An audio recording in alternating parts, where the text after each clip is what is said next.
رحم اللہ من قرأ الفاتحہ.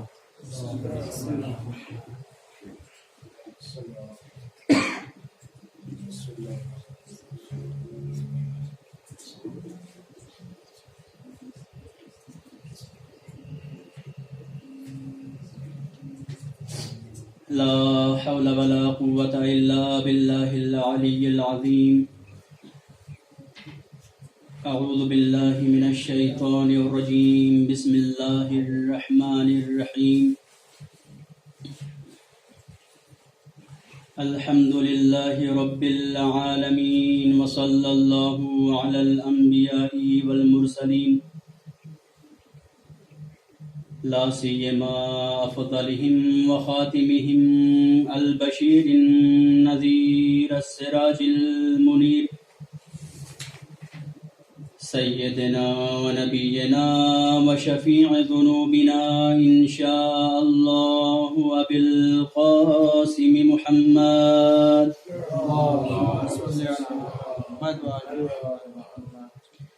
وعلى أهل بيته الطيبين الطاهرين المعصومين المظلومين ولعنة الله على أعدائهم أجمعين من الآن إلى قيام يوم الدين. أما بعد فقد قال الله تبارك وتعالى في كتابه المجيد وفرقانه الحميد وقوله الحق. بسم الله الرحمن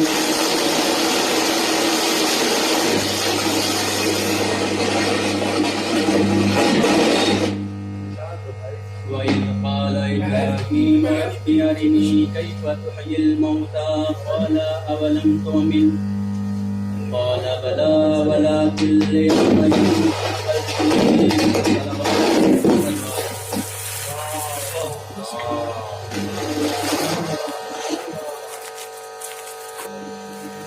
حضرات، ایک مرتبہ سورہ حمد اور 3 مرتبہ سورہ اخلاص کی تلاوت فرما کر مرحوم محب ناصر اور جمشید صاحب کی والدہ کی روح کو ایصال کریں.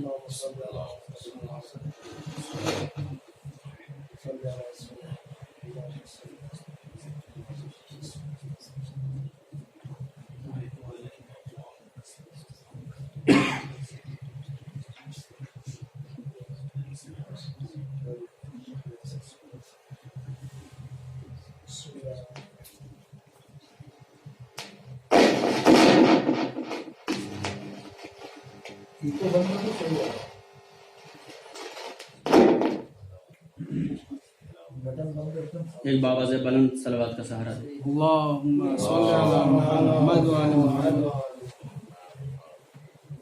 معزز سامعین،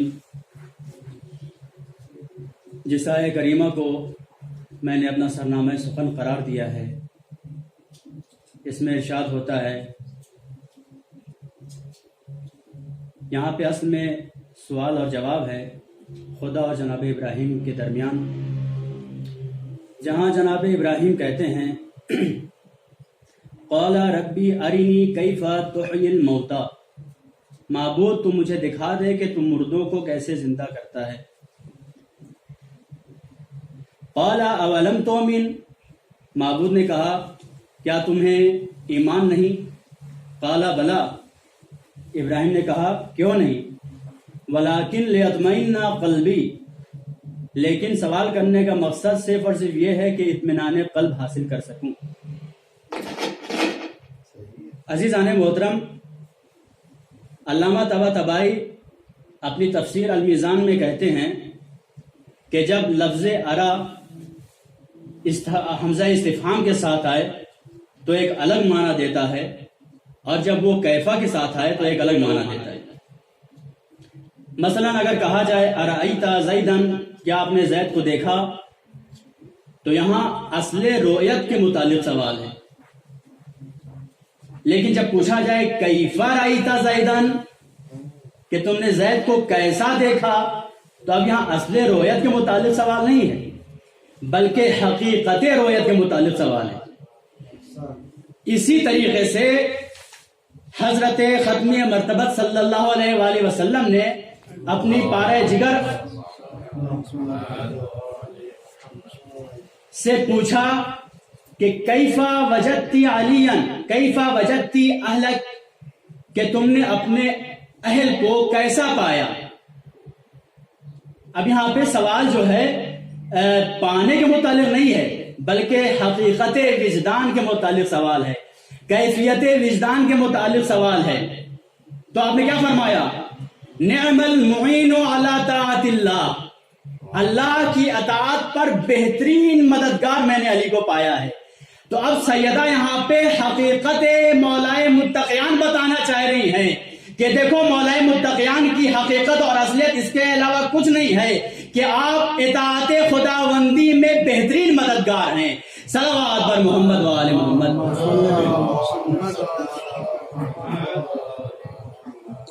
عزیزان محترم، پھر ارشاد ہوتا ہے ربی ارینی کیفا تحیی الموتی، قال اولم تؤمن، کیا تمہیں ایمان نہیں ہے؟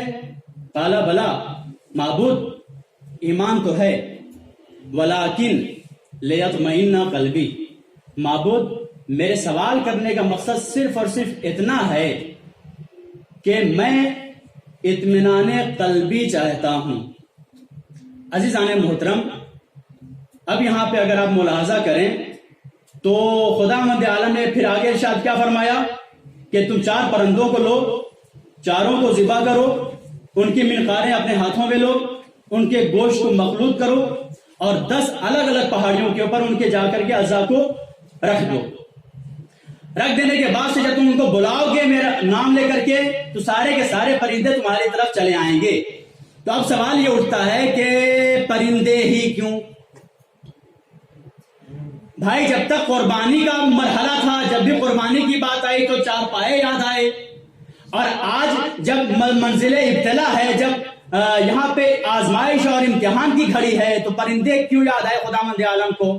تو مفسرین نے بیان کیا چونکہ پرندوں میں قوت پرواز ہوا کرتی ہے، اس لیے خداوند عالم نے یہاں پہ پرندوں کو جو ہے حکم دیا کہ پرندوں کو قیمہ کیا جائے اور ان کے ذریعے سے امتحان کی گھڑی کو پورا کیا گیا. عزیزان محترم، تو پتا چلا کہ جب کبھی بھی امتحان ہوا کرتا ہے، منزل ابتلا میں جب کوئی انسان آتا ہے اور خداوند جب امتحان لیتا ہے تو وہاں پہ پھر گلے کاٹے جاتے ہیں، وہاں پہ گلے کاٹے جاتے ہیں. اب یہ اور بات ہے کہ ابتلا اگر خداوند عالم کی قدرت کا ابتلا ہوا ہو تو وہاں پہ بھی گلے کاٹے جائیں گے، یا علی کی ولایت کا ابتلا ہو تو وہاں پہ بھی گلے کاٹے جائیں گے. میں کہوں گا اے میثم و مقداد، اے سلمان و ابوذر، خوشا بحال کہ آپ نے علی کی ولایت میں وہ پرواز اختیار کی کہ خداوند عالم نے آپ کو وہ سعادت عطا کی کہ آپ علی کی محبت میں ٹکڑے ٹکڑے کر دیے جائیں. صلوات بر محمد و آل محمد.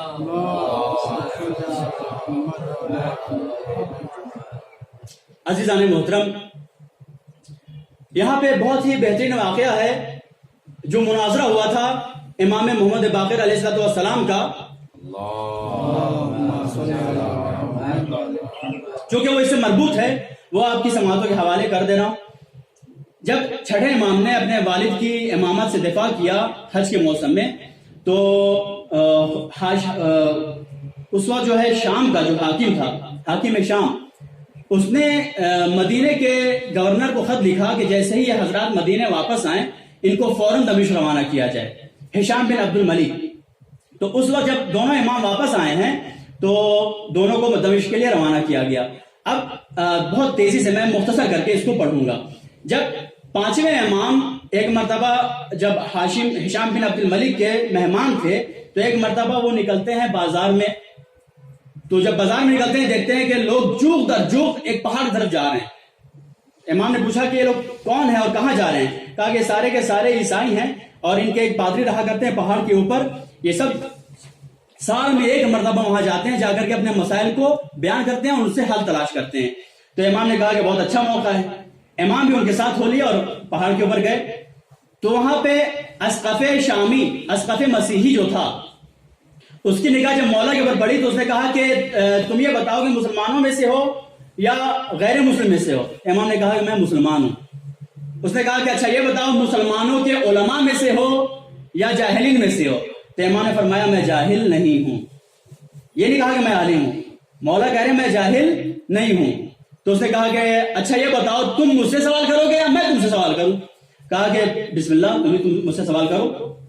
اس نے کہا کہ یہ بتائیے کہ آپ حضرت مدعی ہیں کہ جنت کی نعمتوں سے استفادہ کرنے کے باوجود رفع حاجت کی ضرورت عام نہیں پڑتی. اس کی کوئی مثال کوئی نمونہ ہے آپ کے پاس؟ کہا کہ ہاں نمونہ ہے، اس دنیا میں نمونہ ہے. کہا کیا؟ کہا کہ جنین جو شکم مادر میں ہوا کرتا ہے وہ تمام نعمتوں سے بہرور ہونے کے باوجود اسے رفع حاجت کی ضرورت عام نہیں پڑا کرتی ہے. تو اس نے کہا کہ آپ نے تو کہا تھا کہ آپ جو ہے جاہل نہیں ہیں. تو مولانا نے کہا کہ ہاں میں نے کہا تھا میں جاہل نہیں ہوں، میں نے ادعا نہیں کیا تھا کہ میں عالم ہوں. تو اس نے کہا کہ ٹھیک ہے، میرا دوسرا سوال یہ ہے کہ آپ یہ بتائیے کہ آپ لوگ مدعی ہیں کہ جنت کی نعمتیں ایسی ہوا کرتی ہیں کہ اس کو جتنا استعمال کریں، استعمال کرنے کے باوجود نعمتیں کم نہیں ہوا کرتی. اس کا کوئی ایگزامپل، کوئی مثال، کوئی نمونہ آپ کی خدمت میں ہے؟ ہے ایک سوال بھیجے محمد والے محمد سر.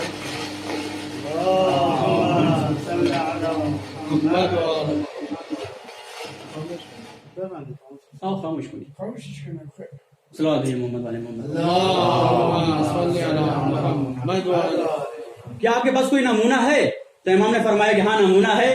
ایک شمع سے ہزاروں شمعیں روشن کر دی جائیں پھر بھی پہلی شمع کے نور میں نہ کوئی کمی آتی ہے نہ زیادتی آتی ہے. تو اس نے کہا کہ اچھا تیسرا سوال، ایک ایسی گھڑی بتائیے کہ جو نہ رات ہو نہ دن ہو. کوئی ایسا وقت بتائیے، کوئی ایسا لمحہ بتائیے کہ جو نہ رات کا لمحہ ہو نہ دن کا لمحہ ہو. تو امام نے فرمایا ہاں طلوع فجر سے طلوع خورشید کے مابین جو لمحہ ہے، جو عرصہ ہے، یہ نہ رات ہے نہ دن ہے. پھر اس نے کہا کہ اچھا ٹھیک ہے، اب میرا آخری سوال، اب یہ بتائیے کہ وہ دو ہستیاں کون ایسی ہیں کہ جو ایک ساتھ پیدا ہوئیں اور ایک ساتھ وفات پائیں، لیکن بوقت وفات ایک کی عمر 150 سال تھی، ایک کی عمر 50 سال تھی.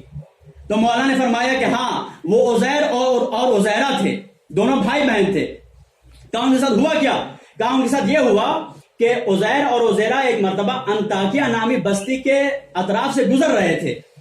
تو عزیر نے جب دیکھا کہ بستی کھنڈر بنی ہوئی ہے تو عزیر نے ہاتھوں کو جوڑا، کہا معبود تو یہ بتا کہ جو یہ بستی کھنڈر ہو چکی ہے، ان کی ہڈیاں بکھر چکی ہیں، پوسیدہ ہو چکی ہیں، معبود تو انہیں زندہ کیسے کرے گا؟ تو ایک مرتبہ خداوند عالم نے اس کو جو ہے جناب عزیر کو موت کی گھاٹ اتار دیا. ابھی جب موت کی گھاٹ جب دونوں اترے ہیں تو عزیر اور عزیرہ دونوں کی عمر 25 سال تھی. اب عزیر 100 سال تک عالم خام میں رہے، عالم مرگ میں رہے، اور ادھر عزیرہ 125 سال کی ہو چکی. جب جناب عزیر کو خداوند عالم نے دوبارہ مبعوث کیا ہے تو جناب عزیر 25 سال کے تھے اور ان کی بہن 125 سال کی تھی. پھر اس کے بعد دونوں بھائی بہنوں نے 25 سال اور زندگی کی. اس طریقے سے جب دونوں عزیر کی عمر 50 سال ہو گئی اور عزیرہ کی 150 سال عمر ہو گئی تو خداوند عالم نے دونوں کو ایک ہی دن موت کے گھاٹ اتارا. اب عزیزان محترم، یہ جو آخری شیخ تھی، یہ جس آیت کریمہ کو میں نے اپنا سرنامہ سخن قرار دیا ہے، اس آیت کے ماقبل آیت میں اسی چیز کا تذکرہ ہو رہا ہے کہ جناب عزیر ایک قریے سے گزر رہے ہیں، وہاں سوال کرتے ہیں تو خداوند عالم نے ان کو کیسے جواب دیا؟ اس بات بھیجے محمد والے محمد پر.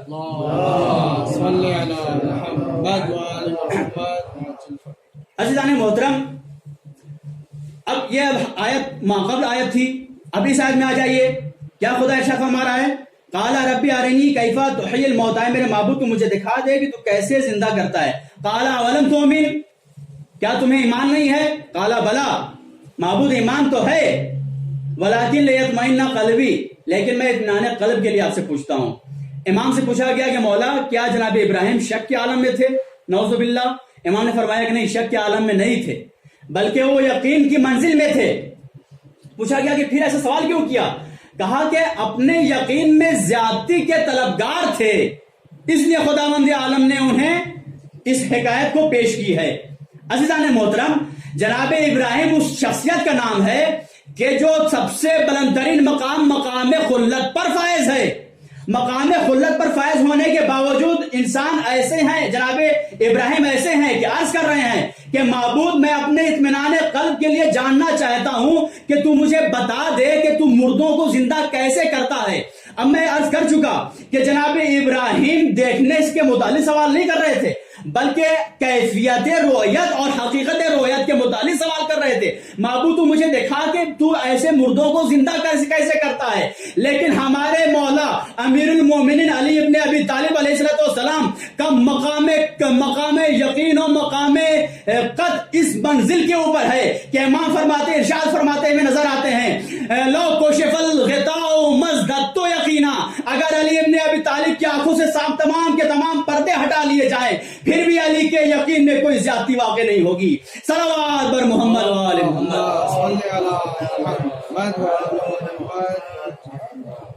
عزیزان محترم، علی کے یقین میں زیادتی واقع نہیں ہوگی، کیونکہ علی کا یقین اس منزل کمال پر پہنچا ہوا ہے۔ اس مرحلے پر میں آپ کو روک کر کے ایک بہترین واقعہ جو مولا متقیان کی حیات کے آخری ایام میں یہ واقعہ نورونما ہوا ہے، وہ آپ کی سماعتوں کے حوالے۔ صاحب بن سوحان کہتے ہیں کہ میں امیر المومنین کی خدمت میں حاضر ہوا اور کہا کہ مولا یہ بتائیے کہ آپ افضل یا آدم؟ تو صاحب بن سوحان شیعوں اور اہل تسنن دونوں حضرات کے ہاں دونوں قوموں میں بہت ہی معتبر نام ہے، معتبر راوی ہیں، یہاں تک کہ سیاہ ستہ کے صاحبان جو ہیں انہوں نے صاحب بن سوحان سے روایتیں نقل کی ہیں مولا متقیان سے۔ تو صاحب بن سوحان یہ اس شخصیت کا نام ہے۔ صاحب بن سوحان آتے ہیں مولا کے پاس، کہتے ہیں کہ مولا یہ بتائیے کہ آپ افضل یا آدم افضل؟ تو مولا نے فرمایا کہ تزکیۃ المرء لنفسہ قبیح، کہ انسان کا اپنے سے اپنی تعریف کرنا قبیح ہے۔ اس کو ہم عامیانہ لفظوں میں کہہ دیں اپنے منہ میاں مٹھو بننا برا ہے، اپنے منہ میاں مٹھو بننا برا ہے۔ لیکن چونکہ تم نے سوال کیا ہے تو اما بنعمت ربک فحدث، اس باب سے کہ خدا تعالیٰ نے حکم دیا ہے کہ اپنی رب کی دی ہوئی نعمتوں کو یاد کرو، میں تمہیں بتاؤں گا کہ کون افضل ہے۔ کہا راوی نے کہا پھر بتائیے کہ آپ افضل یا آدم افضل؟ مولا نے فرمایا کہ میں افضل ہوں۔ کہا وہ کیسے؟ کہا خدا تعالیٰ نے جناب آدم کو جنت میں جگہ دی، جنت میں تمام نعمتیں ان کے لیے مہیا کی، انہیں حور دی، سلسبیل دی، باغ و بہشت دیا، غلمان دیا، تمام کی تمام نعمتیں دینے کے باوجود خدا تعالیٰ نے کیا کیا؟ کہا کہ دیکھو گندم کے قریب مت جانا، اور اس کے باوجود جناب آدم نے گندم کو چکھا، گندم کو کھایا، اور خدا تعالیٰ نے مجھ پر گندم کو حرام نہیں کیا، لیکن پھر بھی علی اس قدر دنیا سے قطع تعلق کر چکا ہے کہ علی نے کبھی گندم کی طرف مڑ کے دیکھا بھی نہیں۔ صلوات بھیجے محمد و آل محمد۔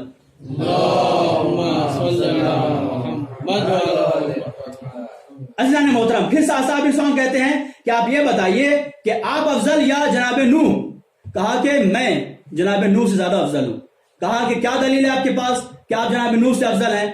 تو مولا فرماتے ہیں، اب یہاں پہ ایک ایسا جملہ مولا فرماتے ہیں کہ جس میں فضائل بھی ہیں اور اس میں مصیبت بھی ہے۔ امام فرماتے ہیں کہ جناب نوح نے 950 سال تبلیغ کرنے کے بعد جب دیکھا کہ تبلیغ کا کوئی اثر ہی نہیں ہے اور زیادہ عوام جو ہے ابھی بھی گمراہیوں کا شکار ہے، تو ایک مرتبہ جناب نوح نے کہا رب لا تذر علی الارض من الکافرین دیارا، اے میرے معبود روئے زمین کے اوپر کافرین میں سے کسی کو بھی نہ چھوڑنا، سب کو ڈبو دینا، سب کو ہلاک کر دینا۔ لیکن علی نے 25 سال خلافت سے دور رہنے کے باوجود صبر کیا ہے، اور جس کے متعلق مولا خطبہ شقیہ میں ارشاد فرماتے ہیں صبرت وفی العین قضا وفی الحلق شجا، ہم نے ایسی سچویشن میں، ایسی حالت میں بھی جو ہے صبر کیا ہے۔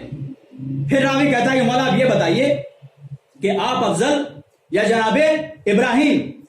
کہا کہ میں افضل۔ کہا دلیل کیا ہے کہ آپ جناب ابراہیم سے افضل؟ تو مولا فرماتے ہیں کہ جناب ابراہیم نے یہ کہا تھا رب ارنی کیفا تحیی الموتى، اے میرے معبود تو مجھے دکھا دے تو مردوں کو زندہ کیسے کرتا ہے۔ قال اولم تؤمن، رب نے کہا کہ کیا تمہیں ایمان نہیں ہے؟ قال بلا، ایمان تو ہے معبود، ولکن لیطمئن قلبی، معبود میں اطمینان قلبی چاہتا ہوں۔ تو مولا متقی نے فرمایا کہ وہ ابراہیم کی منزلت تھی، وہ ابراہیم کا مقام تھا کہ اپنے اطمینان قلب کے لیے وہ سوال کر رہے تھے، لیکن علی کی منزل یہ ہے کہ لو کشف الغطاء مصدقت یقینا، صلوات بر محمد و آل محمد۔ پھر راوی کہتے ہیں کہ مولا یہ بتائیے کہ آپ افضل یا جناب موسیٰ؟ تو مولا نے فرمایا کہ میں افضل ہوں جناب موسیٰ سے۔ تو کہا دلیل کیا ہے مولا آپ کے پاس کہ آپ جناب موسیٰ سے افضل ہیں؟ کہا کہ جناب موسیٰ نے جب مصر کے ایک مصری کو قتل کر دیا تو وہاں سے وہ فرار اختیار کر گئے، اور جب خداوند عالم نے دوبارہ ان کو تبلیغ کے لیے مصر بھیجنا چاہا تو جناب موسیٰ نے کہا کہ اے معبود، میں نے مصریوں میں سے ایک مصری کا قتل کیا ہے، مرڈر کیا ہے، مجھے ڈر ہے کہ میں جاؤں گا تو وہ لوگ میرا مرڈر نہ کر دیں، میرا خون نہ کر دیں، میرا قتل نہ کر دیں، تو میں ڈرتا ہوں۔ پھر مولا متقین کہتے ہیں کہ یہ تھے جناب موسیٰ کہ جنہوں نے ایک مصری کو قتل کیا، جس کے قتل کرنے کی وجہ سے وہ ڈر رہے تھے دوبارہ مصریوں میں جانے سے۔ لیکن علی ابن ابی طالب کی شجاعت کا وہ مقام ہے کہ خداوند عالم کے حکم سے علی نے مکیوں میں سے کوئی گھر ایسا نہیں ہوگا کہ جس میں سے کوئی ایک فرد علی کے ہاتھوں قتل نہ کیا گیا ہو۔ لیکن مدینہ سے جب ہم مدینہ ہجرت کر چکے اور پھر سورہ برات نازل ہوئی ہے، خداوند عالم نے جب حکم دیا کہ جا کے سورہ برات کو مکیوں کے درمیان میں پڑھو، تو میں خانہ کعبہ کی پشت کے اوپر گیا اور بلا جھجک سورہ برات کے پیغام کو لوگوں کے درمیان پہنچا کے بتا دیا کہ دیکھو جو اللہ والا ہوا کرتا ہے وہ ڈرا نہیں کرتا ہے۔ صلوات بر محمد و آل محمد۔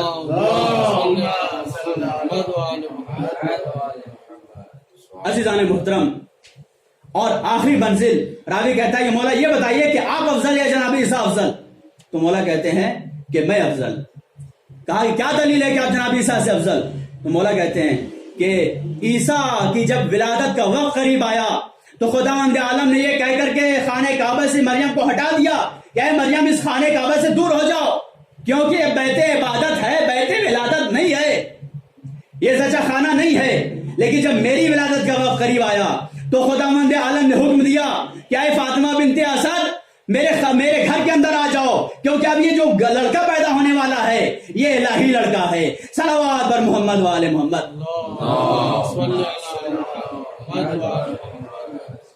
عزیزان محترم، بہرکیف جناب ابراہیم نے 4 پرندے لیے۔ اب یہ 4 پرندے کون کون سے تھے؟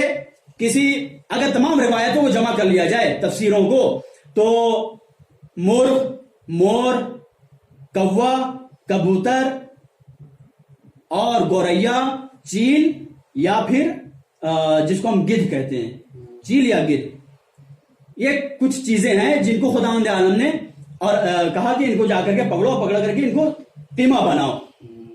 تفاسیر میں ان ناموں کا ذکر ہوا ہے، چونکہ روایتیں مختلف تھی اس سے تکراری نام کو ہٹا کر کے میں نے کچھ نام آپ کے سامنے پیش کیا۔ عزیزان محترم، اب ان جانوروں کی، ان پرندوں کی خاصیت کو دیکھا جاتا ہے۔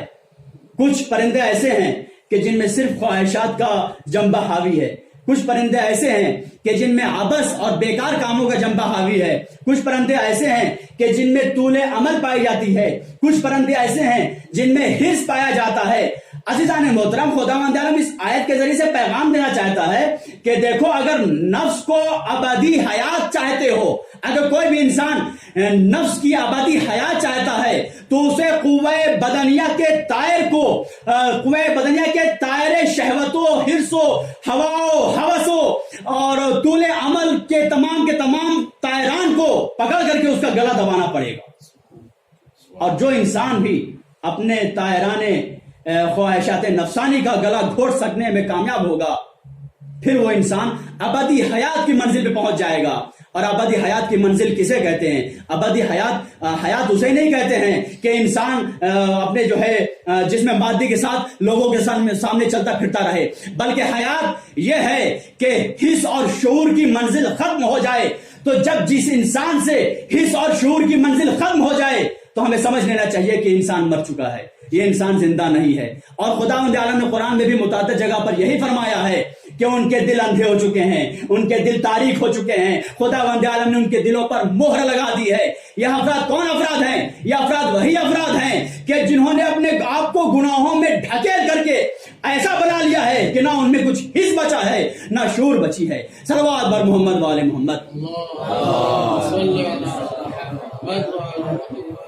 لیکن بندوں میں سے کچھ بندے ایسے بھی ہوا کرتے ہیں کہ جن کا حص اور شور اتنی زیادہ بیدار ہوا کرتی ہے کہ پھر وہ حقوق اللہ ہو یا حقوق الناس ہو، ایک پل کے لیے بھی دریغ نہیں کیا کرتے ہیں. لوگوں کی مدد میں جس طریقے سے آج ہم جس کی اصالہ ثواب کی مجلس کے جمع ہوئے ہیں، یہ شخصیت بھی ان شخصیات میں سے کہ جس نے ہمہ تن اسلام کے نشر و اشاعت میں اور دین مقدس اسلام کے دفاع میں، لوگوں کو، قوم کو یکجہتی کا پیغام دینے میں اور مدارس علمیہ اور علماء کی مدد کرنے میں ہمیشہ یہ فرد آگے رہا کہ جس کو ہم محب ناصر کے نام سے جانتے ہیں. اللہم انا لا نعلم منہ الا خیرا. معبود، میں گواہی دیتا ہوں کہ میں محب ناصر کے متعلق خیر کے علاوہ کچھ نہیں جانتا. معبود، اس فرد کی اور جو دوسرے شخص ہیں جناب جمشید صاحب کی والدہ، معبود ان دونوں مرحومین کی مغفرت فرما. عزیزان محترم، یہ شخصیت ملی کہاں سے، یہ سبق ملا کہاں سے کہ انسان کو اپنی حیات کو کس سانچے میں ڈھالنا چاہیے. اگر اہل بیت اطہار کا کردار نہ ہوتا، اگر سیرت علوی اور سیرت حسینی نہ ہوتی، تو پھر انسان اپنے اخلاق کو مزین کر کے کبھی بھی اس بلندی تک نہیں پہنچا سکتا. یہ سیرت تھی مولا متقیان کی کہ لوگوں کے گھروں میں راشن پہنچانا، غریبوں کی، بیواؤں کی، یتیموں کی، بے کسوں کی پرسان ان کی حالت دریافت کرنا، ان کی مدد کرنا. عزیزان محترم، جیسا کہ روایت میں ملتا ہے مولا متقیان کی سیرت سے، جیسا کہ ہم سب مستفید ہوئے اور ہوتے ہیں اور ہوتے رہیں گے، اور جیسا کہ گزشتہ نے بھی جو ہے ان سے استفادہ کیا ہے اور ان کی سیرت کو اختیار کرتے ہوئے ہمیشہ یتیموں کے سروں کے اوپر ہاتھ رکھا ہے اور بیواؤں کا حال ہمیشہ پوچھا ہے، غریبوں کی، محتاجوں کی، ناداروں کی مدد کی ہے. عزیزان محترم، مولا متقیان ہمیشہ ایک نابینا کی خدمت کیا کرتے تھے، جاتے تھے اپنے ہاتھوں سے اسے کھانا کھلایا کرتے تھے. نابینا تھا، اس کی پرسانے، اس کی حالت پوچھا کرتے تھے، اس کے احوال کے بارے میں پوچھا کرتے تھے. لیکن عزاداران امام مظلوم کربلا مصائب کی چند فقرے اور پھر ختم دعا.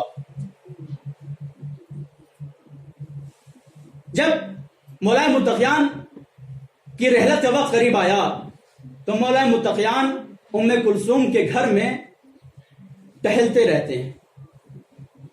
جناب ام کلثوم آتی ہے، کہتی ہیں بابا آج آپ اتنے پریشان کیوں لگ رہے ہیں؟ تو ایک مرتبہ مولا متقیان نے کہا کہ اے بیٹا، تمہارے بابا کا وقت آن پہنچا ہے اور یہ وقت ہے تمہارے بابا سے جدائی کا. جناب ام کلثوم جاتی ہیں، جانے کے بعد سے دودھ، نمک اور نان لے کر کے آتی. مولا متقیان کہتے ہیں کہ بیٹا دودھ کو ہٹا لو، اور تم نے کبھی اپنے بابا کو دیکھا ہے کہ دو رنگی غذا تناول کیا ہو؟ انقطاع از دنیا یہ ہوتی ہے. عزیزان مولا متقیان روٹی اور نمک تناول فرماتے ہیں. تناول فرمانے کے بعد سے عزاداران امام مظلوم کربلا مولا متقیان نماز فجر کی ادائیگی کے لیے جانا چاہتے ہیں مسجد میں. ایک مرتبہ امام رسول کو اپنا تاج بنا کر کے اپنے سر پہ رکھا، عبائے رسول کو اپنے کاندھوں پہ ڈالا، اور جب گھر سے نکلے ہیں تو بتیں آگے بڑھی ہیں اور بتوں نے آپ کے دامن کو پکڑ لیا ہے، اور بتوں نے اپنی بے زبانی کے عالم میں کہا ہوگا مولا آپ ہمیں چھوڑ کر کے نہ جائیے، کیونکہ اگر آپ چلے گئے تو ہمارا پرسان حال کون ہوگا؟ مولا متقیان نے کہا کہ تم حیران اور پریشان نہ ہو. ایک مرتبہ امام حسن کو بلایا اور بلانے کے بعد سے کہا بیٹا تم ان پرندوں کو اگر وقت پہ غذا دے سکو تو ان کو اپنے پاس رکھنا، اور اگر انہیں وقت کے اوپر نان و نفقہ نہ دے سکو تو انہیں آزاد کر دینا. مولا متقیان گئے عزاداران امام مظلوم کربلا مسجد گفا میں. جانے کے بعد سے پورا مسئلہ مجھے نہیں پڑھنا، مولا متقیان سجدے کی حالت میں جاتے ہیں. ایک مرتبہ شقی نے آپ کے سر کے اوپر حملہ کیا. حملہ ایسا تھا کہ مولا متقیان کا سر شگافتہ ہو گیا اور اس سے خون جاری ہوا، جس سے مولا متقیان کی داڑھی خضاب ہو گئی.